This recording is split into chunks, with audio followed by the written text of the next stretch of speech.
चाकणकर यांचे एकूण 177 कॉल्स हे अशोक खरातांना झाले।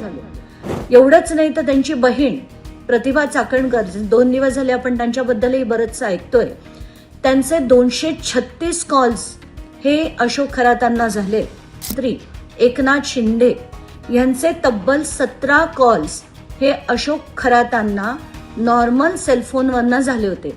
आता व्हॉट्सअप किती झाले आणि इतर किती झाले मला माहित नाही। कुठलाही विषय लढायला लागल्यावर बरीचशी माहिती माझ्यापर्यंत येते, तसाच काहीसा प्रकार आता झालाय।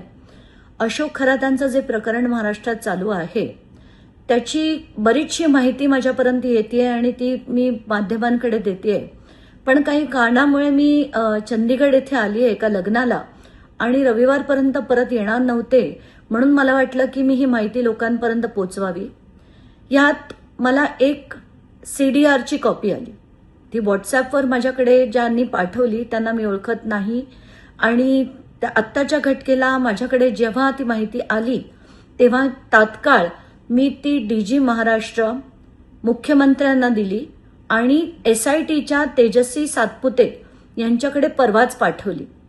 काल दिवसभरात ही माहिती जी होती ती मी थोडीशी संकलित केली आणि आत्ताच्या घटकेला माझ्याकडे जी धक्कादायक माहिती आहे ती अशी आहे की रुपाली चाकणकर म्हणायच्या की माझे गुरु आहेत अशोक खरात आणि खरातांबद्दल मला बाकी काहीच विशेष माहित नाही, आमचे फक्त कौटुंबिक संबंध होते वगैरे वगैरे। तर आत्ताच्या घटकेला ही जी माहिती येते ती अतिशय शॉकिंग आहे। रुपाली चाकणकर यांचे एकूण 177 कॉल्स हे अशोक खरातांना झाले। एवढंच नाही तर त्यांची बहीण प्रतिभा चाकणकर, 2 दिवस झाले आपण त्यांच्याबद्दलही बरंच ऐकतोय, त्यांचे 236 कॉल्स हे अशोक खरातांना झाले।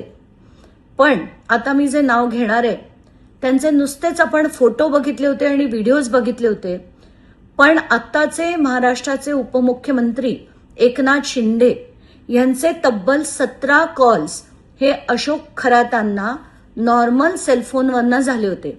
आता व्हॉट्सअप किती झाले आणि इतर किती झाले मला माहित नाही, पण 17 कॉलपैकी 10 इनकमिंग आणि 7 आउटगोईंग कॉल्स होते, ज्याच्यात सगळ्यात जास्त वेळ हे 21 मिनिटं यांच्यात संभाषण झालं। आता ही सगळी माहिती मी ॲज अ रिस्पॉन्सिबल सिटिझन आधी यंत्रणांना दिली आणि मला असं वाटलं की कसं असतं SIT अहवाल हे सगळे नेहमीच काढले जातात, पण खरी माहिती जनतेपुढे येत नाही, म्हणून जनतेच्या दरबारात ही मी माहिती ठेवण्यासाठी मी ठेवते। मला ह्याच्यात दुसरा माझा काहीही हेतू नाही। तर आत्ताच्या घटकेला जर महाराष्ट्राचे उपमुख्यमंत्री एकनाथ शिंदे हे जर अशा व्यक्तीला 17 त्यांचे कॉल झालेत तर हे कशासाठी झालेत ह्याचं उत्तर एकनाथ शिंदेनी देणं गरजेचं आहे। चंद्रकांत पाटील जे भाजपचे पूर्व मंत्री होते त्यांचे 8 कॉल्स आहेत, सुनील तटकरे यांचे 8 कॉल्स आहेत आणि आशिष शेलार यांचा देखील 1 कॉल आहे। आता हे मी नॉर्मल कॉल बद्दल बोलतेय, याच्यात व्हॉट्सअप कॉल्सचा काहीही उल्लेख नाहीये कारण त्याची माहिती आपल्याला मिळू शकत नाही। तर हे नॉर्मल कॉल जर एवढे केले असतील तर व्हॉट्सअपही किती झाले असतील याची तर कल्पना पण करवत नाही। मग मी काय केलं की याच्यात सगळ्यात जास्त वेळ कोण बोललं, आता ते जे CDR आलं त्याच्यात अमुक अमुक मॅपिंग असते, समरी असते, मॅक्सिमम ड्युरेशन म्हणजे सगळ्यात जास्त वेळ कोण बोललं याची देखील माहिती असते। तर आत्ताच्या घटकेला पहिलं नाव आहे तृप्ती खरातांचं, जे आपण समजू शकतो की बाबा कुटुंबातल्या लोकांशी जास्त बोलणं होत असेल। दुसऱ्या नंबरवर रुपाली चाकणकर आहेत, दुसऱ्या नंबरवर, आणि 33,727 सेकंड या रुपाली चाकणकर खरातांशी बोलले होत्या।